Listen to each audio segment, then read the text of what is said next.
Hello everyone, welcome to EduTab. So in today's JAB Foundation series, we'll be discussing the topic ancillary services.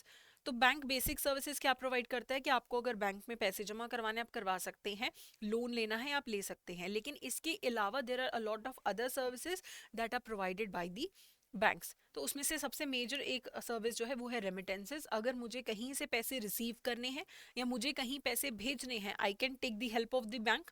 तो remittances करने के बहुत सारे तरीके हैं, जिसमें से एक है डिमांड ड्राफ्ट।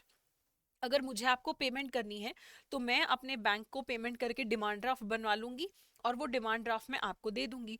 फिर आप वो जो डिमांड ड्राफ्ट है बैंक में प्रेजेंट करके पेमेंट रिसीव कर लेंगे। तो ये एक बहुत ही सिक्योर तरीका है। आपको भी पता है कि डिमांड ड्राफ्ट का जो डिफॉल्ट है कभी भी नहीं हो सकता। चेक बाउंस होता है, डिमांड ड्राफ्ट का डिफॉल्ट नहीं होता है, क्योंकि ऑलरेडी बैंक के पास पैसे आ चुके होते हैं। ठीक है, तो डिफॉल्ट का कोई चांसेस नहीं। तो डिमांड ड्राफ्ट एक नेगोशिएबल इंस्ट्रूमेंट है, इसे बैंक इशू करते हैं। जब भी पेई जाके, पेई होता है जिस जैसे आप इस सिचुएशन में पेई हो जिसको पैसे मिलने हैं, आप जब जाके डिमांड ड्राफ्ट प्रेजेंट करेंगे आपको पेमेंट मिल जाएगी। It is not payable to bearer कि जिसके हाथ में डिमांड ड्राफ्ट है उसको पेमेंट मिलेगी। जिसका नाम होता है डिमांड ड्राफ्ट पे उसी को पेमेंट मिलती है। ठीक है, या जिसके नाम पे एंडोर्स किया गया है। डिमांड ड्राफ्ट 3 महीने के लिए वैलिड है। एक बार मैंने आपको डिमांड ड्राफ्ट दे दिया बनाने के बाद, तो बनने के 3 महीने तक वो वैलिड है। कभी भी आप जाके पेमेंट रिसीव कर सकते हैं डिमांड ड्राफ्ट की। तो डिमांड ड्राफ्ट का जो वैल्यू है अगर 50,000 या उससे ज़्यादा है तो उस पर प्रिवेंशन ऑफ मनी लॉन्ड्रिंग के रूल्स भी लगते हैं, इनकम टैक्स के रूल्स भी लगते हैं। अगर डिमांड ड्राफ्ट की वैल्यू 20,000 से ज़्यादा की है, जैसे मैंने आपको जो डिमांड ड्राफ्ट दिया, अगर वो 20,000 रुपीज़ से ज़्यादा का है तो आपको कैश में पेमेंट नहीं होगा, आपके बैंक अकाउंट में ही पैसे जाएंगे। मान लो मैंने डिमांड ड्राफ्ट बनवा लिया था, बट वो मैंने दिया नहीं आपको, कुछ टाइम तक पड़ा रहा, तो क्या अब वो मेरे पैसे मर जाएंगे अगर मैंने 3 महीने तक उसे यूज नहीं किया? तो पैसे नहीं मरेंगे, उसे रीवैलिडेट करवाया जा सकता है। हो सकता है मैंने आपको डिमांड ड्राफ्ट दिया, आपने नहीं 3 महीने के अंदर अंदर प्रेजेंट किया, तो वो 1 ईयर तक टाइम पीरियड होता है कि आप उसे रीवैलिडेट करवा सकते हैं। एक बार रीवैलिडेशन का ऑप्शन होता है।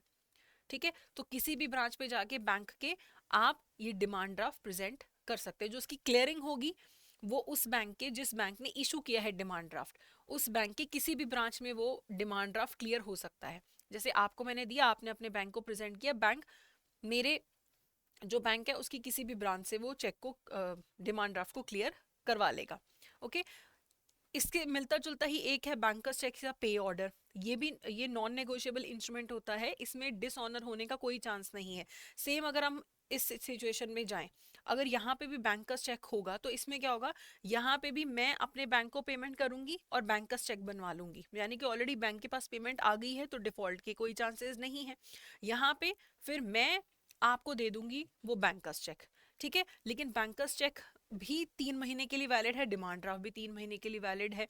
और it is payable by the bank which issues it. जो बैंक इसे इशू करता है वहीं पे ये पेबल रहता है। It is applicable for payable payment in the same city. अगर आपको मुझे पेमेंट करनी है सेम सिटी में, तो फिर वहां पे बैंकर्स चेक्स या पे ऑर्डर यूज होता है। डिमांड ड्राफ्ट तो है इंडिया में कहीं पे भी जाके, जैसे मैंने आपको एसबीआई का डिमांड ड्राफ्ट इशू किया था, तो वो इंडिया में एसबीआई की किसी भी ब्रांच में वो डिमांड ड्राफ्ट क्लियर हो सकता है। और बैंकर्स चेक पे ऑर्डर कहाँ पे यूज करते हैं? For payment in the same city. कि एसबीआई है, एसबीआई की कोई दिल्ली में ब्रांच है, करोल बाग ब्रांच है, ओल्ड राजेंद्र नगर ब्रांच है, द्वारका ब्रांच है, with in the same city कहीं पे भी उसका पेमेंट एप्लीकेबल होता है। तो ये रेमिटेंस करने का तरीका है कि मुझे आपको पैसे देने हैं तो मैं आपको डिमांड ड्राफ्ट या बैंक चेक्स के थ्रू दूंगी। कुछ पुराने तरीके हैं जो अब ज्यादा यूज नहीं होते हैं, उनके बारे में बात करेंगे। डिमांड ड्राफ्ट और बैंकर्स चेक को क्या कैंसिल करके रिफंड लिया जा सकता है। मान लो मैंने आपको पेमेंट करनी थी डिमांड ड्राफ्ट से, मैंने डिमांड ड्राफ्ट बनवा भी लिया, फिर एंड टाइम पे मैंने आपको गूगल पे कर दिया। अब मैं डिमांड ड्राफ्ट का क्या करूंगी? अगर उस पे कोई भी साइन नहीं है इंडोर्समेंट का, ना कोई स्पेशल क्रॉसिंग का, ना कोई नेगोशिएशन का, जैसा था वैसे का वैसा ही है, तो फिर मैं बैंक को वो डिमांड ड्राफ्ट दे के रिफंड ले सकती हूँ। ठीक है, मान लो मुझसे या आपसे वो डिमांड ड्राफ्ट गुम गया, तो क्या बैंक उसके लिए डुप्लीकेट कॉपी इशू करेगा? करेगा, अगर मैं इंडेमनिटी बॉन्ड साइन कर दूं। मैं पहले इंडेमनिटी बॉन्ड साइन करूंगी, बैंक को दूंगी कि अगर बाय चांस जो गुमा गुमा हुआ डिमांड ड्राफ्ट है, अगर कोई ओरिजिनल लाके बैंक से पेमेंट ले ले फिर। तो इसीलिए इंडेमनिटी बॉन्ड पहले बैंक साइन करवाएगा, जो नॉमिनल चार्जेस है वो लेगा, और आरबीआई ने बोला है कि विद इन अ फोर्टनाइट यानी कि with in 15 days duplicate demand draft या बैंकर्स चेक इशू होना चाहिए है, कंपलसरी है ये, ठीक है, मना नहीं कर सकता है बैंक मुझे। अब जो पुराने तरीके जो अब यूज नहीं होते हैं उसमें से एक है मेल ट्रांसफर। मेल ट्रांसफर में क्या होगा, इसने इसको पैसे भेजने हैं, इसने इसको पैसे भेजने हैं, ए ने बी को पैसे भेजने हैं। जो रेमिटर है जिसने पैसे भेजने हैं वो अपनी ब्रांच के पास जाएगा, उसे बोलेगा कि मैं अपने इस दोस्त को पैसे भेजना चाहता हूँ। ब्रांच ए बोलेगा ठीक है, ब्रांच ए एक इंस्ट्रक्शन मेल भेजेगा अपनी दूसरी ब्रांच को जो इस पर्सन के शहर में होगी। मान लो इसका नाम है अजय और इसका नाम है विजय। अजय विजय को पैसे भेजना चाहता है तो अजय अपने बैंक के पास जाएगा और अपने बैंक को बोलेगा कि विजय को इतने पैसे भेजने हैं।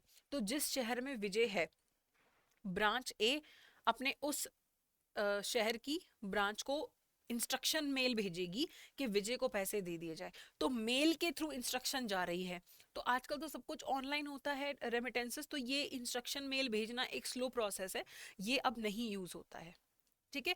वैसे ही जैसे इंस्ट्रक्शन मेल यहाँ पे मेल करके एक इंस्ट्रक्शन भेजा गया है, टेलीग्राफिक ट्रांसफर में टेलीग्राम के थ्रू, टेलेक्स या फैक्स के थ्रू मैसेज भेजा जाता है ब्रांच ए के द्वारा ब्रांच बी को कि विजय को पेमेंट कर दो। तो मनी डिपॉजिट होने में लगभग 2 दिन लग जाते हैं। ये भी अब मेथड जो है यूज नहीं होता है रेमिटेंस करने का, टेलीग्राफिक या मेल ट्रांसफर मेथड। अब जो सबसे ज्यादा मेथड यूज होते हैं वो है नेफ्ट, आरटीजीएस। तो नेफ्ट का क्या मतलब है, national electronic fund transfer system. चाहे इंडिविजुअल हो, चाहे आप कोई कॉरपोरेशन हो, कोई फर्म हो, आप नेफ्ट ट्रांजैक्शन कर सकते हो। आपका जो मेंबर, आपका जो बैंक है वो मेंबर होना चाहिए है नेफ्ट के नेटवर्क का। और ये जो सर्विस है 24/7 अवेलेबल है, 365 डेज अवेलेबल है, पूरा साल, इवन छुट्टियों वाले दिन भी नेफ्ट की ट्रांजैक्शंस अवेलेबल होती हैं। इसमें जो पेमेंट का सेटलमेंट होता है वो बैचेस में होता है, हर 30 मिनट्स में नेफ्ट की ट्रांजैक्शन सेटल होती हैं। तो एक दिन में पूरे 24 आवर्स में 48 बैचेस होते हैं नेफ्ट के, हर आधे आधे घंटे में बैचेस में पेमेंट्स जो हैं वो सेटल होती हैं। आपको किसी को नेफ्ट की के थ्रू पैसे भेजने हैं तो आपको बैंक अकाउंट इन्फॉर्मेशन देना पड़ता है, कॉन्टैक्ट इन्फॉर्मेशन, आईएफएससी कोड देना पड़ता है जिसको आपने नेफ्ट के थ्रू पैसे भेजने हैं। और 2021 में रिजर्व बैंक ऑफ इंडिया ने जो भी एग्जिस्टिंग चार्जेस थे नेफ्ट ट्रांजैक्शंस पे वो स्क्रैप कर दिए। इससे रिलेटेड है RTGS, real time gross settlement system. अब नेफ्ट में तो हाफ आर्ली बैचेस में पेमेंट सेटल होती थी, इसमें 1-to-1 बेसिस पर ऑर्डर सेटलमेंट होती है। जैसे अभी मैंने पैसे भेजने आरटीजीएस में तो मेरी हर ट्रांजैक्शन इंडिविजुअल प्रोसेस होगी, बैच में सेटलमेंट नहीं होगी। नेफ्ट में कोई मिनिमम वैल्यू नहीं थी ट्रांजैक्शन करने की, लेकिन आरटीजीएस में कम से कम 2 लाख का ट्रांसफर होना चाहिए तभी वो ट्रांजैक्शन हो सकती है। आरटीजीएस ऑनलाइन भी अवेलेबल है, ऑफलाइन भी अवेलेबल है। नेफ्ट और आरटीजीएस को आरबीआई हैंडल करता है। और जब भी आप कोई आरटीजीएस का ट्रांजैक्शन करते हैं तो एक नंबर जनरेट होता है, UTR number, unique transaction reference number होता है, वो जनरेट होता है। 22 कैरेक्टर्स होते हैं इसके अंदर। तो जब भी ट्रांजैक्शन है हर एक का एक यूनिक कोड असाइन होता है आरटीजीएस। ओके, तो अब हम एमसीक्यूज करेंगे। उससे पहले I would like to inform you that हमारा जैब का मास्टर कोर्स आप उसमें एनरोल कर सकते हैं अगर आपको प्रिपरेशन में हेल्प चाहिए। इसमें रिकॉर्डेड क्लासेस भी मिलेंगी आपको, chapter wise subject wise MCQs मिलेंगे, हर सब्जेक्ट के 10th मॉक टेस्ट भी मिलेंगे आपको, फुल लेंथ टेस्ट मिलेंगे। तो अभी आप जैब 75 कोड यूज़ करके इस कोर्स में एनरोल कर सकते हैं। बाकी आपको हमारी जो भी पीपीटी पीडीएफ्स हैं वो आपको हमारे टेलीग्राम चैनल पे मिल जाएंगी, जिसका जो लिंक है आपको डिस्क्रिप्शन में मिल जाएगा। तो सबसे पहले क्वेश्चन देखते हैं, which of the following is a characteristic of RTGS, it operates on a deferred net basis, transactions are settled in batches, batches में तो नहीं होता है, ठीक है। रियल टाइम सेटलमेंट होता है आरटीजीएस में, जैसे अब मैंने ट्रांजैक्शन किया तो रियल टाइम में वो उसका सेटलमेंट हो जाएगा। तो सी जो है यहाँ पे करेक्ट ऑप्शन है। स्मॉल वैल्यू ट्रांजैक्शन के लिए नहीं होता क्योंकि मिनिमम ही 2 लाख है, तो लार्ज वैल्यू ट्रांजैक्शन के लिए आरटीजीएस यूज होता है। उसके बाद नेक्स्ट है, विच of the following is true about NEFT, it is not available on holidays and Sundays, ऐसा नहीं है। ट्रांजैक्शंस आर प्रोसेस्ड इंडिविजुअली, नहीं, बैचेस में सेटल होती हैं, इंडिविजुअली नहीं, इकट्ठी सारी एक ट्रांजैक्शन आधे घंटे की आधे आधे घंटे में सेटल होती हैं, तो ये भी गलत है। लार्ज वैल्यू ट्रांजैक्शंस के लिए नहीं यूज होता है ज्यादा, वो आरटीजीएस यूज होता है। इसमें तो आप 10,000 तक की ट्रांजैक्शन भी कर सकते हो, छोटी छोटी भी कर सकते हो। इट इज अवेलेबल 24/7, ये यहाँ पे करेक्ट ऑप्शन है, तो डी यहाँ पे करेक्ट ऑप्शन रहेगा।